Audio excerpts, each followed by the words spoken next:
Buenas tardes, profesor y compañeros. Hoy vamos a hablar acerca de la escritura cuneiforme para escribir el Acadio de Andrea Seri. Mi grupo está conformado por Pablo Navarro Arroyo, Nicole Juan Quirós y mi persona, Emily Angolampié.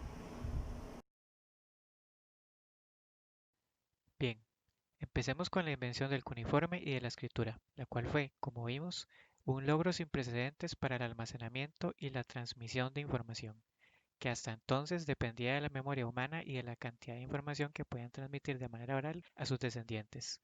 Esta se inventó por la necesidad de prácticas administrativas complejas y el incremento de los recursos que tenían a su disposición. Su importancia fue tanta que el cuneiforme llegó a utilizarse durante unos 3400 años, desde el 3300 a.C. hasta el 100 después de Cristo. Con él se escribieron lenguas como el sumerio, acadio, eblaíta, elamita, persa antiguo, urrita, hitita, urarteo y el ugarítico. En los territorios de Irak principalmente, la parte oriental de Irán, en Turquía, en Siria con los ugaríticos, Palestina en la ciudad de Megido y Egipto en la ciudad de Tel el Marna, que aparece en el mapa como el Amarna. Sin embargo, las fechas exactas de su aparición y desarrollo son hipotéticas.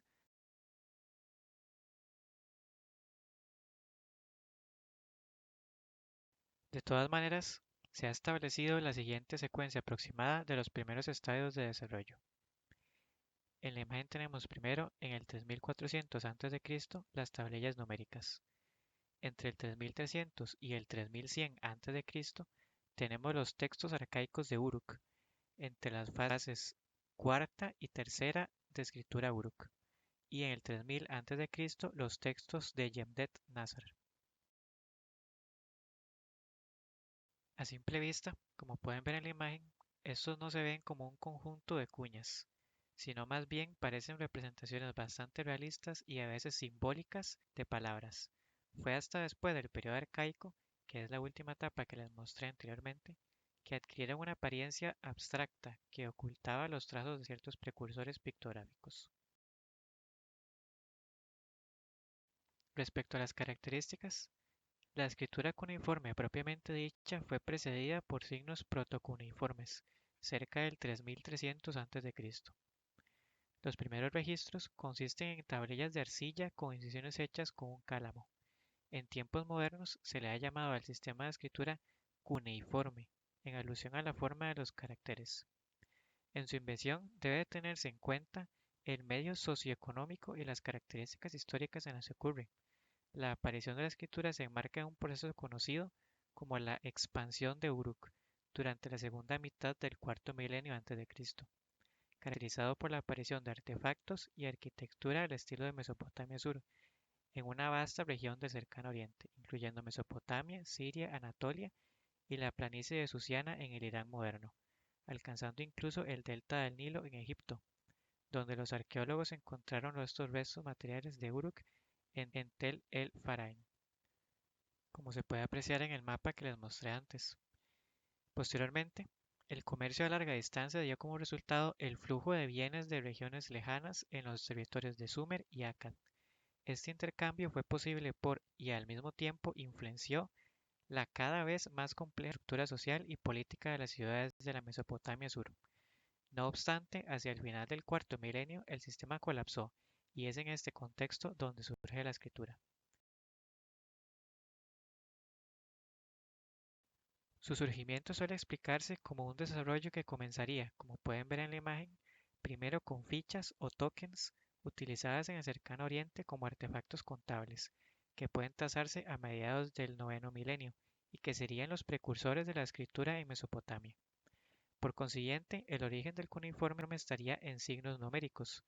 Las fichas o tokens habrían sido luego depositadas en esferas de arcilla o bulas, que habrían usado hasta poco antes de la emergencia del protocuneiforme, cerca del 3300 a.C.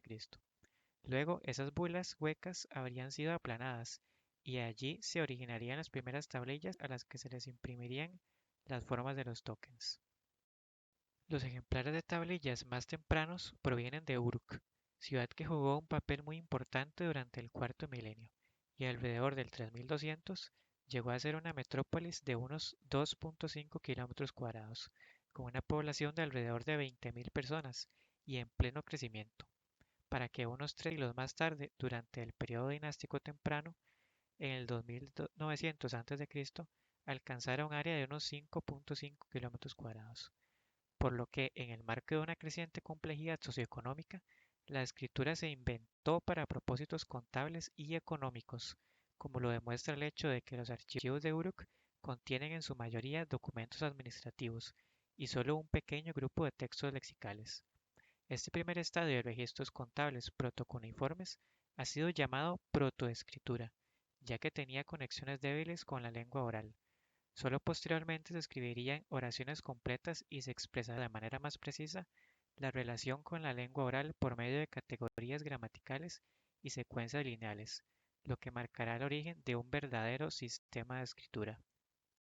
Aunque la transición del sistema de protoescritura al de escritura no está bien documentada, la evidencia sugiere que fue durante el periodo dinástico temprano III, en el 2600 a.C., cuando la escritura cuneiforme pasó de ser una técnica contable a un modo de expresión lingüístico. Nada se sabe acerca de la realidad lingüística de la Mesopotamia antes de la invención de la escritura, pero es razonable pensar que los intercambios económicos y culturales durante la expansión de Uruk habían puesto en contacto diferentes lenguas. Debido al carácter esquemático y conciso de los documentos administrativos arcaicos, en un principio no estaba claro para qué lengua se habían inventado estos registros. Esta peculiaridad de la protoescritura puede verse a partir del siguiente ejemplo esquemático tomado de una tablilla arcaica de Uruk, donde algunos signos tienen un valor numérico y otros representan objetos. Como pueden ver, en el de arriba hay 2 unidades de 60, seguidas por el signo que representa la palabra pan. En el de abajo hay 3 unidades de 10, seguidas por el signo de una jarra de cerveza, que se podría traducir como 120 hogazas de pan y 30 jarras de cerveza, aunque no haya marcadores de pluralidad para los sustantivos.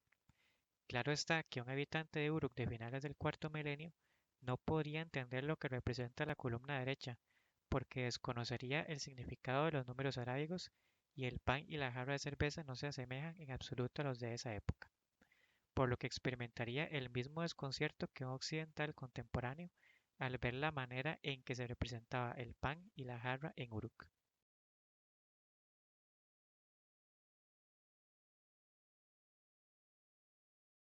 Debido a la falta de cualquier indicador gramatical, es que en un principio se creyó que la escritura cuneiforme pudo haberse concebido para una lengua que no fuera el sumerio, aunque hoy se concuerda en que el cuneiforme sí se inventó para escribirlo. Esto se basa en que, aunque la escritura de Uruk es esencialmente logográfica, algunos signos del cuarto y tercer periodo Uruk presentan ejemplos de indicadores fonéticos.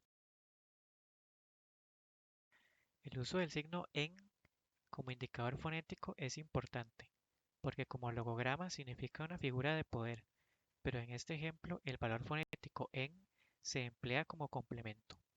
Cabe destacar que originalmente los sistemas de escritura no fueron concebidos para reproducir el habla, por lo que es posible que la escritura cuneiforme haya experimentado dos etapas. Como pueden ver en el siguiente esquema, en la primera la escritura era bastante independiente de la codificación fonética, y en la segunda, la codificación fonética permitió representar información de manera similar a la transmitida de manera oral. A su vez, esto permitirá que la escritura cuneiforme se adapte para escribir otras lenguas pertenecientes a familias con estructura y lógica diferentes al sumerio, como por ejemplo el acadio. Aquí tenemos un ejemplo con el signo men, que consiste en el signo bisaj o pisan con el complemento fonético en, escrito en su interior para indicar que el carácter se ha de leer men. Otras características del cuneiforme. Después de los primeros estadios de la escritura, el uso fonético de los signos para sílabas aumentó. Entonces, un carácter individual podía tener tres funciones: representar una palabra, un determinativo clasificador o una sílaba. Cuando un signo representa una palabra, se llama logograma. En teoría, esos signos pueden leerse en cualquier idioma, como en el ejemplo que está al lado, se observa que Gut es para sumerio, Alfun para acadio, y su significado es el mismo, buey. Cuando un logograma funciona como determinativo o clasificador, puede preceder o suceder a la palabra. En el siguiente logograma dice el dios Sol Llamas, donde el logograma Dihir, Dios, indica que la siguiente palabra es un nombre divino. Cuando un signo representa el sonido de una sílaba, se llama silograma o fonograma.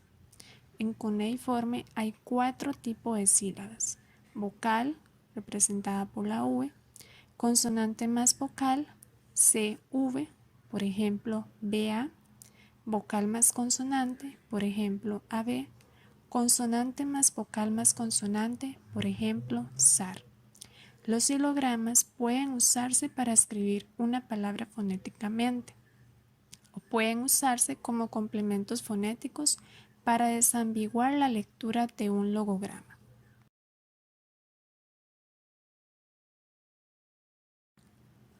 Adopción del cuneiforme. La adaptación del cuneiforme para escribir el acadio se originó en el norte de Babilonia.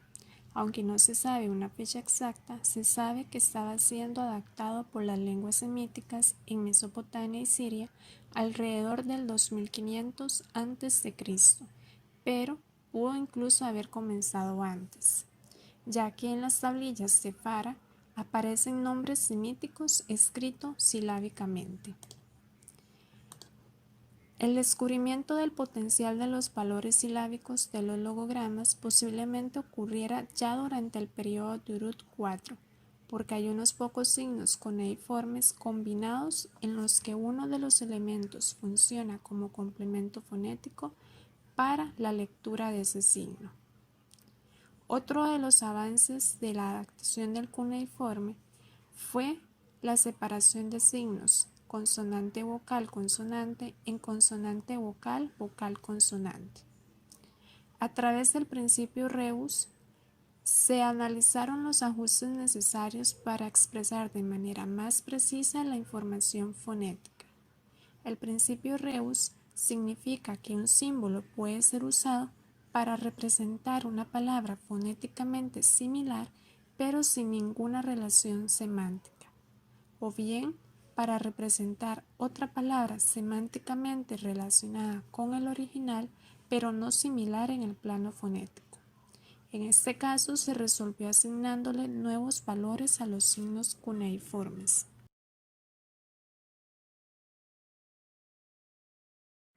Marco histórico e intelectual del uso del cuneiforme para escribir el acadio. En la imagen se observa los diferentes pueblos que tuvieron influencia de la escritura cuneiforme, así como los diferentes imperios: sumerio, acadio, asirio y babilonio. El sumerio es un aislado lingüístico que fue la principal lengua escrita de la Mesopotamia hasta que el rey Sargón, cerca del 2374-2279 a.C., estableciera su capital en la ciudad de Akkad y construyera un imperio sin precedentes.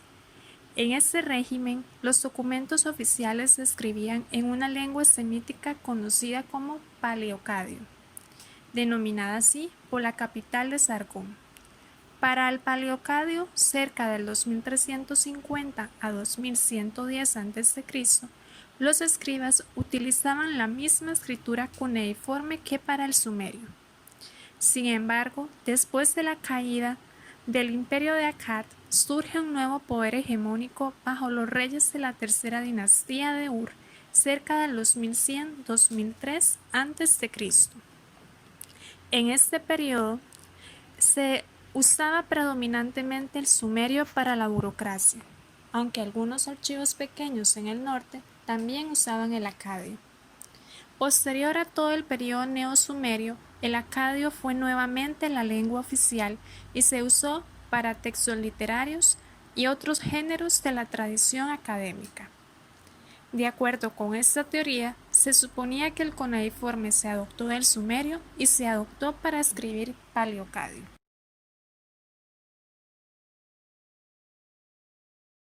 Sin embargo, surgen interrogantes y se establecen 3 factores para comprender mejor el proceso de adaptación del cuneiforme. Ellos son la ubicación cronológica de las tablillas más antiguas, la identificación de nombres semíticos en textos escritos en sumerio y el descubrimiento de tablillas allende al territorio de Babilonia.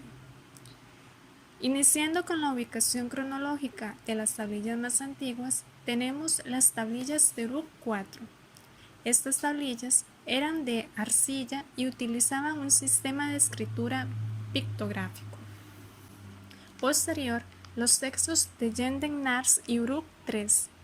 Estos textos presentaban una característica porque representan modificaciones donde se pasa del tipo pictográfico a una escritura mixta, es decir, mitad logográfica y mitad silábica. Después se presentan las tablas arcaicas de Ur, las tablas de Fara, las tablas de Telo, las tablillas de Tel Akir, Tel Asmar y Calafet y las tablillas de Kis. Las tablas de Tel Asmar se caracterizan porque se deja de lado la escritura tipo pictográfica y empiezan la escritura cuneiforme en lengua acadia. Estas tablillas eran cartas de la correspondencia real del faraón Amenhotep IV. En cuanto a la identificación de nombres semíticos en textos escritos en sumerio, fue un hallazgo muy significativo porque esos nombres personales representaban la primera evidencia de palabras semíticas escritas en cuneiforme, lo que a su vez indica que el proceso de adopción de ese sistema de escritura para ciertas lenguas semíticas ya estaba en marcha.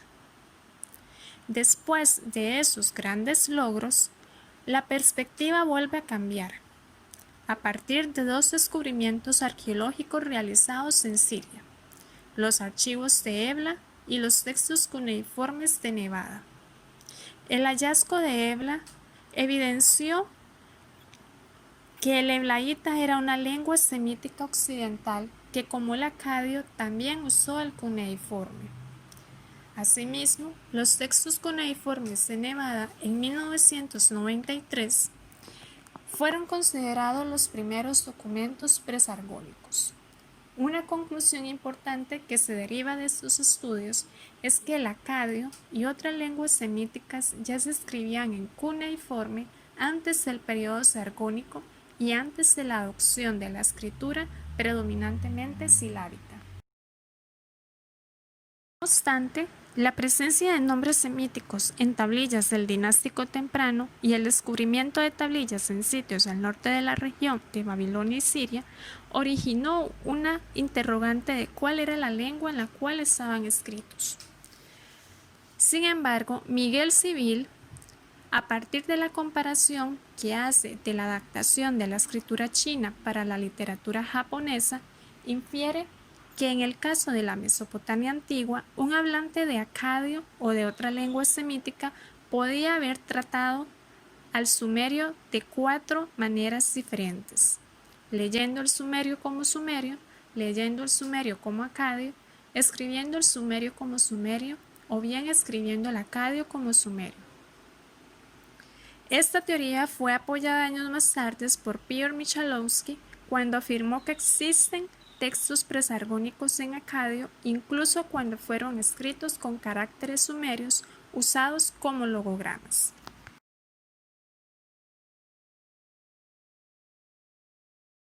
Algunas diferencias entre el sumerio y el acadio es que las raíces sumerias son en su mayoría monosilábicas e internamente inalterables, y debido al carácter aglutinante de la lengua, el sistema de escritura logográfica era muy adecuada para el sumerio. El acadio, a diferencia del sumerio, está relacionada a otras lenguas como el hebreo y el árabe. Asimismo, es una de las lenguas más antiguas de las que se tengan registro, y se usó hasta el siglo I después de Cristo aproximadamente. El acadio, recordemos, fue lengua de antiguos babilonios, asirios, por lo que incluye tanto dialectos babilónicos y asirios. La raíz verbal del acadio suele tener 3 radicales que pueden modificarse por la reduplicación consonántica. Asimismo, tiene un patrón de vocales internas y otros agregados tales como prefijos, infijos y sufijos. Además, no permite grupos de más de 2 consonantes.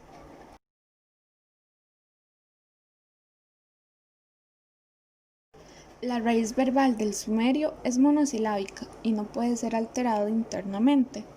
Por su parte, los escribas que escribían acadio necesitaban un sistema esencialmente silábico para poder expresar las características estructurales de la lengua.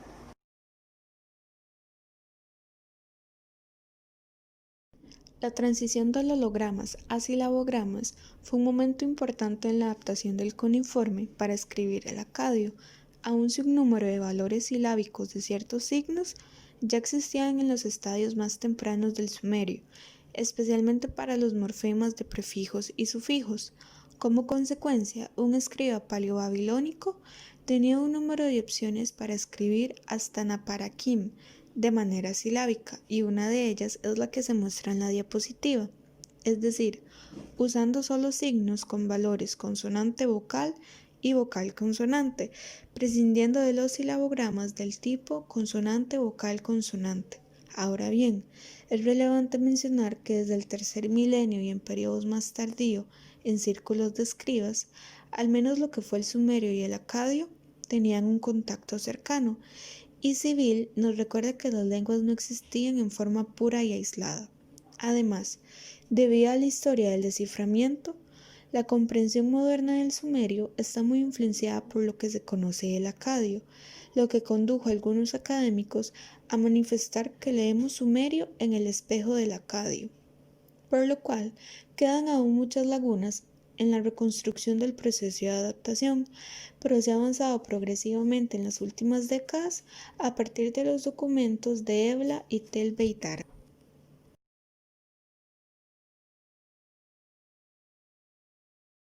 El descubrimiento del potencial de los valores silábicos de los hologramas posiblemente ocurriera durante el periodo de Uruk IV, ya que hay unos pocos signos cuneiformes combinados en los que uno de los elementos funciona como complemento fonético para la lectura de ese signo. No obstante, el potencial silábico de los signos no fue enteramente explotado hasta más tarde. Los primeros registros de nombres semíticos escritos silábicamente en los textos de Fará y Abu Salabik parecen señalar que los escribas podrían haber comprendido para ese entonces que el sonido de los signos podía también ser usado con valores silábicos. Ahora bien, este hallazgo debe haberles dado flexibilidad para expresar sutilezas lingüísticas a través de la representación fonética de las palabras. Parece indicar que la escritura de sus nombres personales ya muestra la combinación de signos vocal-consonante, consonante-vocal, consonante-vocal-consonante y hologramas. Y esto se puede demostrar en el patrón de nombres de Abu Salabik. Por ejemplo, en el primero, is, lul, il. Is, vocal consonante, lul, consonante vocal, consonante, il, vocal consonante, y así sucesivamente con el resto de los ejemplos. No obstante, lo que es el tercero y el cuarto utilizan lo que son los hologramas.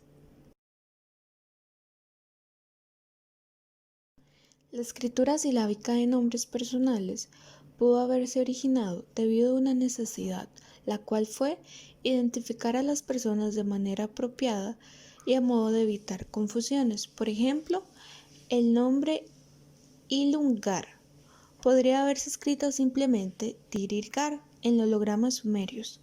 No obstante, posiblemente el escriba estaba afirmando que su nombre era semítico y no sumerio. Al dar uno de los elementos del nombre en semítico, estaba indicando que el holograma siguiente también debía leerse en semítico, esto a expensas de escribir unas cuantas cuñas más, ya que en ese periodo el signo dirigir tenía solo 4. Por otra parte, se dio un avance en el proceso de adaptación, que fue la separación de signos consonante-vocal-consonante en consonante-vocal, vocal-consonante, donde la ortografía fonética expresa una sílaba consonante-vocal-consonante. La evidencia para este desarrollo importante proviene de los textos de Ebla. En el periodo de Uruk IV aparecieron unos ejemplos de signos consonante-vocal-consonante, tal como se puede apreciar en la diapositiva. Lu, consonante-vocal-consonante, Lu, consonante-vocal, vocal-consonante. Lo mismo sucede con el ejemplo de abajo. Ahora bien, a diferencia de los ejemplos de nombres personales de Abu Salavik, donde la escritura consonante-vocal, vocal-consonante está separada por límites de palabra-morfema, en los ejemplos de Ebla la secuencia consonante-vocal, vocal-consonante manifiesta la escritura fonética de un signo consonante-vocal-consonante. Este fenómeno es estructuralmente importante para la adaptación del cuneiforme y se hace más prominente en los textos sumerios del gobernante Gudea de Lagash y más tarde. De Ebla provienen las listas lexicales del dinástico temprano que se remontan al periodo de Uruk. Algunas de estas listas lexicales incluyen palabras sumerias con traducciones semíticas, que se dice que muy probablemente estaban en la lengua eblaíta, y otras eran versiones escritas en sumario silábico. Ahora bien, ¿por qué son importantes estas listas? Bueno, representan el primer ejemplo del uso sistemático de los signos cuneiformes para la representación silábica del semítico y del sumerio. Es muy probable que la representación fonética del sumerio en Ebla se deba a que en Siria el sumerio era una lengua extranjera que los escribas debían de aprender para poder adoptar el sistema de escritura para el que había sido creado.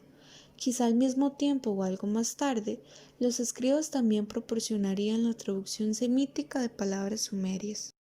Se manifestaba que no era improbable que los escribas de ciudades babilónicas ya hubiesen descubierto las ventajas de la silabificación y que hubiesen usado el potencial pedagógico de las sílabas, puesto que éstas les permitían asignar valores fonológicos a los lologramas y expresar las inflexiones de las lenguas semíticas. Como resultado, estas inflexiones están mejor representadas en la escritura plena de las formas verbales. El empleo de los valores silábicos explica el desarrollo de silabarios o listas de signos con sus valores, principalmente los que se usaban para el entrenamiento de los escribas. Además, uno de los silabarios más antiguos que existe proviene precisamente de Ebla y puede datarse alrededor del 2500 a.C.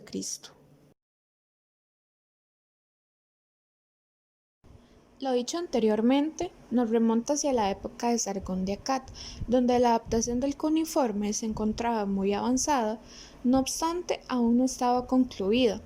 Ahora bien, la adaptación de todas las sílabas necesarias del sistema sumerio para escribir el acadio pudo haber implicado algunos desafíos, ya que este era semítico y el sumerio es un aislado. Cada lengua tenía un inventario fonémico distinto y era necesario hacer ajustes para expresar de manera más precisa la información fonémica. Por ejemplo, el fonema S es parte del inventario acadio, pero no existe en sumerio. Este problema se resolvió otorgándole nuevos valores a los signos cuneiformes que ya existían a través de la aplicación fonética del principio rebus. Por ejemplo, el sumerograma ges, madera, significa isum en acadio. La base de este sustantivo acadio, is, fue adoptado como uno de los valores silábicos del signo ges para escribir las sílabas is. Aún no se sabe con exactitud cuándo fue que sucedió esto, pero se deja muy en claro que este proceso aún no estaba terminado hasta el periodo sargónico, ya que el silabario paleoacadio, por ejemplo, no se distinguían aún los fonemas sonoros, sordos y enfáticos. El hecho de que durante el periodo paleoacadio el sistema de escritura estuviera todavía en proceso de adaptación dificulta el análisis de la ortografía sargónica, y es solo durante el periodo paleobabilónico que este proceso alcanzó un nivel donde básicamente todos los rasgos fonológicos y morfológicos del acadio podían escribirse de una manera equivocada. Por lo tanto, para este momento se le atribuye un nivel de escritura plena. Al parecer, este fue el único periodo de la historia de la escritura cuneiforme acadia en que se hizo un esfuerzo por establecer una ortografía normativa, cuyo fenómeno fue conocido como las reformas de la escritura de la Cancillería de Hammurabi. No obstante, incluso después de esto, la adaptación del cuneiforme continuó posteriormente. Ahora bien, con relación a las adaptaciones fonémicas, es relevante mencionar que el conocimiento del acadio y del sumerio estuvo perdido por aproximadamente 2000 años. Por lo tanto, los sonidos del acadio se reconstruyeron a partir de otras lenguas semíticas, y es por eso que la fonología acadia sigue siendo una conjetura. En parte, esto es así, ya que, si bien la fonémica del acadio es conocida, en la práctica no hay una fonémica del acadio. Es muy probable que el proceso de adaptación haya tenido muchos recorridos en los distintos periodos y áreas geográficas. Por lo tanto, las experimentaciones de adaptación pudieron haber sido múltiples, incluyendo intentos exitosos y otros que fueron desechados. Ahora bien, aunque el componente silábico de la adaptación fue muy relevante, esto no significa que todos los verbos y otros tipos de palabras se escribieron silábicamente en toda la antigua Siria y Mesopotamia. Por ejemplo, lo que fue Ebla, los escribas tendían a usar la escritura silábica para los nombres personales y para los elementos lingüísticos. No obstante, no sucedía lo mismo en el caso de los sustantivos y los verbos, aun cuando podían haberlo hecho, y que realmente lo hicieron, pero posteriormente. Por otra parte, la persistencia en el uso de los hologramas pudo haber estado estrechamente relacionada al hecho de que cuando la escritura fue adoptada por personas que no hablaban ni escribían el sumerio, los escribas aprendían el sistema copiando textos sumerios y aprendiendo las listas lexicales sumerias. Como consecuencia, un número de convenciones pueden haberse congelado en ciertas áreas de Babilonia. No obstante, las generalizaciones tienden a ser engañosas, porque en lugares como Mari, a veces la escritura fue modificada para seguir las convenciones babilónicas. Aunque pueda parecer que la silabificación fue un gran paso hacia la simplificación del sistema de escritura, nunca se prescindió de la escritura logográfica. El acadio siguió utilizando un sistema mixto logosilábico a lo largo de la historia, y el potencial de silabificación no se tomó en cuenta hasta que Uruk IV expuso una recopilación de unos 1200 signos, cuyo número disminuyó notablemente en periodos posteriores, y fue hacia la mitad del tercer milenio que ya existía la posibilidad de escribir acadio y sumerio con unos 150 signos. Un número de factores pudieron haber influenciado la adopción y el mantenimiento de un sistema logosilábico. El uso de sílabas simplifica el repertorio de signos. No obstante, el uso de hologramas facilita la lectura rápida de un texto. Ignaz Guelph manifestó que el uso de hologramas respondía a un principio de economía, ya que se empleaban menos signos. Por ejemplo, perro se escribe ur en sumerio, mientras que en acadio se escribe kalbun. No obstante, como se ha señalado, el principio de economía no funciona en todos los casos. Ahora bien, la persistencia en el uso de hologramas pudo haber dependido de las preferencias del escriba y de las características de algunos géneros específicos. Por ejemplo, en el periodo paleobabilónico hay documentos económicos escritos en su mayoría con hologramas, y al mismo tiempo se encuentran cartas escritas casi en su totalidad con sílabas.